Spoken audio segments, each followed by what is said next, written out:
Welcome back to the Standing in the Gaps News Deep Dive. We're all about exploring fascinating people and stories, diving deep into the facts. Today we're tackling a figure whose journey is anything BT typical, Doug Burgum. You might know him as the governor of North Dakota. Oh, yeah. Or that guy who ran for president. But his story goes way beyond those headlines. You're right. His path is definitely unique. Yeah. From growing up in a small North Dakota town named Arthur to leading a billion-dollar tech company and even becoming the chairman of Atlassian. Wow. A global software giant, Burgum has worn many hats. Yeah, it's a story that really makes you wonder what drives a guy like that. Yeah. I mean, we're talking about someone who mortgaged his family's farmland back in 1983 Oh, wow. to invest in a fledgling software company. That company, Great Plains Software, was eventually acquired by Microsoft for a cool $1.1 billion. Wow. That's the kind of risk most people wouldn't even dream of taking. And what's fascinating is that he didn't just cash out and disappear. He actually stayed on at Microsoft leading their business solutions group for several years. Interesting. So it suggests a deeper motivation than just financial gain. Yeah, definitely makes you think. Now, some of you might be thinking, okay, tech mogul, that's interesting. But what about his time as governor? Well, hold on tight because things get even more intriguing. He jumps into politics in 2016, wins the governorship of North Dakota with absolutely no prior political experience. Wow. And then gets reelected in 2020. His time as governor is particularly interesting when you consider North Dakota's economic performance during his tenure. The state saw high GDP per capita and low unemployment, suggesting his leadership played a significant role. And if you're enjoying this deep dive so far, don't forget to hit that like button and subscribe to our channel. Your support helps us keep digging into these fascinating stories. Do you believe in standing strong for what's right? Do you value faith, freedom, and biblical truth in today's ever-changing world? Then we've got something special for you. Welcome to the Standing in the Gaps merch store, the official store of the Standing in the Gaps podcast, where we explore the social, economic, and political issues of today through a biblical lens. Here's what we've got for you. T-shirts that help you make a bold statement everywhere you go. Whether you're standing up for truth or sparking conversations, our shirts reflect the spirit of standing in the gap. Need fuel for those long, thoughtful mornings or deep dive discussions? We've got premium coffee, roasted to perfection, along with sturdy mugs designed to hold that truth-fueled brew. Want to represent your values wherever life takes you? Grab one of our stylish hats to keep you covered, literally and figuratively. And don't miss our inspirational prints that you can frame and hang up at home or in your office. A daily reminder to stand firm in faith. But that's not all. From accessories to gifts, we've got a variety of items that let you stand out while standing strong for what you believe in. Every purchase supports the mission of Standing in the Gaps, helping us continue bringing you insightful content, meaningful conversations, and the courage to face the tough topics. So what are you waiting for? Visit Standing in the Gaps merch store today. Link is in the description. Grab some gear, enjoy some great coffee, and help us keep bridging the gap in today's world. Together, let's stand for truth. Together, let's stand in the gap. Now back to Burgum. It seems like even being governor wasn't enough. In 2023, he decides to throw his hat into the ring for the Republican presidential nomination. And who could forget that unusual campaign tactic of offering $20 gift cards for donations of any amount? Definitely got people talking. It certainly did. But as we know, his campaign was short-lived. He ended up dropping out and endorsing Donald Trump, even sparking rumors that he was being considered as a potential running mate. Oh, wow. Talk about a roller coaster. There were even reports that Trump's sons played a role in the final VP decision. But as fate would have it, he ends up as Trump's pick for Secretary of the Interior. It really begs the question, how will a man with such a diverse background approach such a complex role? It's a great question. To understand what kind of Interior Secretary he might be, we need to examine his political positions. He's a Republican, but are there any nuances or contradictions in his views on key issues? That's a great point. You've provided articles that highlight his vocal support for the fossil fuel industry, especially in North Dakota's Bakken region. Okay. And we know he's been a strong advocate for the Dakota Access Pipeline, which has been a major source of controversy. Right. But then we also see him setting a goal for North Dakota to become carbon neutral by 2030. How do those two things even coexist? It does seem paradoxical, doesn't it? It's a complex issue, and you've given us a lot to unpack here. He seems to be banking on carbon capture and storage technology to offset those emissions from the oil and gas industry. So is he trying to have his cake and eat it too? Or is there a more nuanced strategy at play? What do you think? And listeners, we want to hear your thoughts as well. Drop a comment below and let us know what stands out to you about Burgum's approach to energy. His stance on carbon capture is particularly interesting. He's been a strong proponent of building pipelines for carbon capture, even supporting the use of eminent domain to seize land for pipeline construction.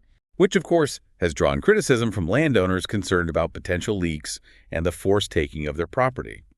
It raises a lot of questions about his approach to balancing economic interests with individual rights. And it'll be fascinating to see if those same patterns emerge on a national level as Secretary of the Interior. Yeah, It'll be really interesting. definitely. And speaking of evolution, you've also provided some interesting articles about his stance on abortion, which seems to have shifted over time. Yeah, you're right. During his presidential campaign, he stated his support for the Supreme Court's Dobbs decision, Right. which, as you know, overturned Roe v. Wade. This led many to believe he held a firm anti-abortion stance. However, he's also said he believes abortion laws should be left up to individual states, Oh, suggesting he wouldn't support a federal ban. okay. This creates a bit of a gray area, Yeah. especially when you consider his actions as governor. Exactly. He actually signed a near-total abortion ban in North Dakota back in 2023. So his stance on this issue is anything but clear-cut. What do you make of that, listeners? Do you see this as a contradiction, or is there a consistent thread running through his actions? Share your thoughts in the comments. Yeah, it definitely adds another layer of complexity to understanding his political ideology. For sure. And while we're on the topic of complexities, his position on gun rights is another area worth examining. Absolutely. The information you provided indicates that he has an A rating from the NRA, Right. which means he strongly supports gun rights. He's also signed several laws easing access to firearms in North Dakota. This aligns with his endorsement of Donald Trump, who, as we know, is a staunch defender of the Second Amendment. But there's also a personal dimension to this issue that we shouldn't overlook. You're talking about his wife, Catherine Burgum. Precisely. Okay. She's been incredibly open about her own struggles with addiction and mental health, advocating for greater awareness and support for those facing similar challenges. And Burgum himself has spoken passionately about the need for mental health care reform, even suggesting that addiction is at the root of many problems in America. Yeah. This connection between mental health addiction and gun violence is a complex and sensitive one. It certainly is.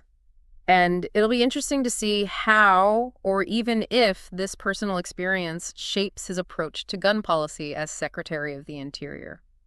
Now, before we dive into the challenges and opportunities he'll face in this new role, we want to take a moment to thank you, our amazing listeners, for joining us on this deep dive. We're incredibly grateful for your support. Don't forget to like, subscribe, and leave a comment to let us know your thoughts on Doug Burgum and the issues we're discussing. We love hearing from you. Now back to Burgum. We've covered his personal life, his political positions, and his business background. But what specific challenges and opportunities will he encounter as Secretary of the Interior? One of the most significant challenges, as we've already alluded to, is striking a balance between energy production and environmental protection. Trump's push for American energy dominance could mean opening up more public lands to drilling and mining. But that inevitably clashes with concerns about climate change, preserving natural resources, and protecting biodiversity. It's a tightrope walk, to say the least. And then there's the complex issue of tribal relations. Absolutely. The Secretary of the Interior has a profound responsibility to uphold treaties with Native American tribes and safeguard their rights, which can often lead to friction when it comes to land use and resource development. You've given us some articles that paint a mixed picture of Burgum's record on tribal relations in North Dakota. There have been attempts to improve communication and collaboration, but also disagreements over pipelines and taxation.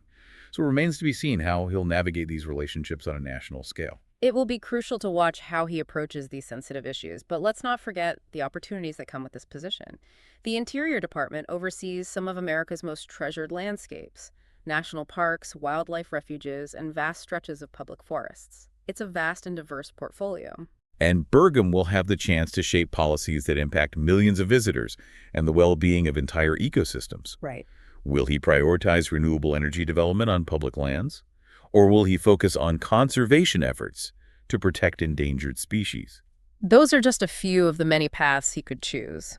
Given his unconventional background, there's a chance he might surprise us with a completely different approach. That's what makes this all so intriguing. We're talking about a man who's defied expectations at every turn, and his leadership as Secretary of the Interior could be just as unpredictable. But before we speculate further, there's one more intriguing piece of the puzzle we need to examine. You're talking about his time with Atlassian, right? I remember you included some articles about that in the research materials. It's not every day you see a former governor connected to a tech giant like that. It's definitely an intriguing aspect of his story. After leaving Microsoft, he joined the board of directors for Atlassian, a global leader in project management and collaboration tools. And he didn't just have a passive role. He served as the chairman of their board for several years. Wow, chairman of a major tech company. That's impressive. It makes you wonder what he brought to the table, especially given Atlassian's rapid growth during that time. It speaks volumes about his understanding of the tech industry and his ability to navigate the complexities of a global business. This experience could be invaluable as he takes on the challenges of the Interior Department. That's a great point. Right. We live in a world where technology is transforming everything. And that includes how we manage natural resources, protect our environment, and engage with communities. Exactly. Think about the potential of using data analytics to track wildlife populations, developing online platforms to improve communication with tribes, or implementing advanced cybersecurity measures to protect sensitive data. Wow. His experience with Atlassian could give him a real edge in bringing these innovative ideas to the Interior Department. It's certainly a possibility. And let's not forget his commitment to cybersecurity, which he championed in North Dakota. He even made it a requirement for K-12 education, recognizing its growing importance. That's pretty forward-thinking. Cybersecurity is more crucial than ever, especially for government agencies like the Interior Department that handle vast amounts of data and oversee critical infrastructure. Absolutely. So while there are still many unknowns about how his leadership will unfold, his background in tech and business could be a significant asset in this new role. It's all very fascinating, isn't it? From small-town North Dakota to the world of big tech to the governor's mansion and now a cabinet position in the Trump administration.